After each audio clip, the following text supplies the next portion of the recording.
বারবার একটা কথাই বলতেছে, বিচার চায়। বিচার জাতিসংঘ দিয়ে করলে এটা নিরপেক্ষ হবে, এই জন্য চায়। নাইলে তো বলতেই পারতো আপনারা করেন, আপনারা তো কোনো বিচার করতে পারেন নাই, করতে পারছেন?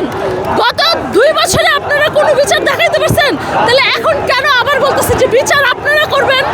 বিচারের আবেদন করছে, আমার ভাইয়ের বউ এখানে বসা ছিল, আমার ভাইয়ের বউ বের হয় না, আমাদের সবার ভাইয়ের বউ এখানে বসা ছিল। আমরা সবসময় বিশ্বাস করি যে আমাদের ঘরে নারীর গায়ে হাত দেওয়া মানে আমাদের সব মানে ঘরের মধ্যে হাত দেওয়ার মতো। আমি কি ভুল বলছি? তো সেই জায়গায় দাঁড়ায় আমার ভাইয়ের বউ এখানে বসে থাকা অবস্থায় আপনি কিভাবে হামলা করেন? কেন হামলা করছেন? কি রিজনে? না ওরা কি কামান দিয়ে গেছে? ফাইজলামি মারাইতেছেন, ফাইজলামি মারাইতেছেন, গুলি করেন নাই বলেন, যমুনার মধ্যে চ্যালেঞ্জ বলেন। আচ্ছা, এটা কি আপনারা কি ষড়যন্ত্র মনে করেন? বিশেষ সবাইটা বলে যে জুলাইয়ের সময় যে পুলিশকে দেখতে পেয়েছি, আজকে আমরা সেরকম। এটা কি আপনারা কি মনে করছেন? শুনেন, আজকে জুলাইয়ের 2 বছর পরে পুলিশ গুলি করার পরে বলতেছে গুলি করে নাই, গুলির দাগ তো আর কোনো কিছু দিয়ে বাড়ায় নিতে পারে নাই। যাবেন, তারপরে হচ্ছে আমাদের যারা ভাই ব্রাদার আছে, ঝুমাকে আমাদের সামনে হেঁচড়ায় নিয়ে যাচ্ছে। কেন নিয়ে যাচ্ছে? ও ডাকসুর নির্বাচিত একটা সদস্য, কেন হেঁচড়ায় নিয়ে যাচ্ছে?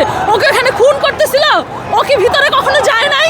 ও কি ভিতরে বসে নাই? তাহলে কেন টানছেন? আরেকটা কোশ্চেন, পুলিশকে এত আগ্রাসী আজকে দেখেনি যারা সাংবাদিকরা পিটানো খাইছে আজকে, এটার কারণটা কি? শুনুন, কিছুই কারণ না, কারণ এইটাই যে প্রথম থেকে হাদি হত্যাটাকে একদম দমাই দিয়া ইলেকশন করে ওরা ওদের মতো ক্ষমতা দখল করে নিজেদের মতো দেশ চালাইতে চাইছে। যারা জুলাইকে বিক্রি করে মানে হচ্ছে ক্ষমতা চাইতেছে তারাও খারাপ, যারা জুলাইকে অস্বীকার করে ক্ষমতা চাচ্ছে তারাও খারাপ।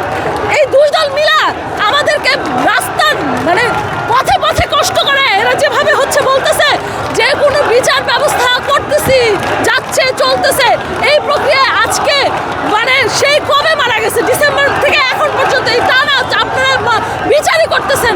শুধু একটা কথা বলা যে জাতিসংঘের আন্ডারে বিচার করবে, এটা কি ইয়েস বলা যাইতো না? এটা একটা সিম্পল জিনিস, এটা ইয়েস বলা যাইতো।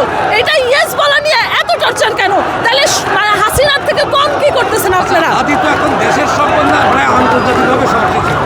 হাদির ওয়াইফকে কেন কালকে যেতে দেয়নি, এটার কারণটা কি? এটা কি মনে করেন? আমার প্রশ্ন তো এই জায়গায়, আমি তো প্রথমেই বললাম যে হাদির ওয়াইফ মানে আমাদের ভাবি। আমরা সবাই যেহেতু বলি হাদি ভাই, তাহলে হাদি ভাইয়ের ওয়াইফ মানে আমাদের ভাবি। আমাদের ভাবি মানে আমাদের সংসারের বউ। বউয়ের গায়ে হাত দেওয়া মানে আমাদের সংসারে হাত দেওয়া।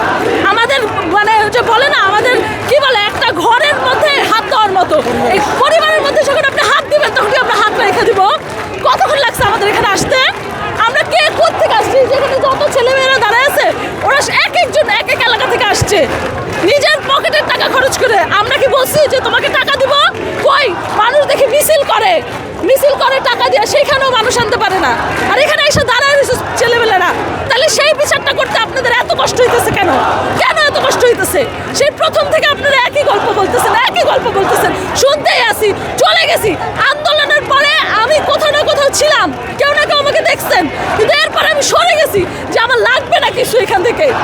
কিন্তু আমাদের এখানে এই যে আমাদের সবাই এখানে কেন দাঁড়ায় আছি আজকে? কারণ আমরা তো চাই নাই যে আমাদের দেশ ধ্বংসে চলে যাক, আমাদের দেশের কেউ কথা না বলতে পারবে। সামনে তো নির্বাচন, এখন আপনারা এটা ওরা মানবে কি না মানবে কত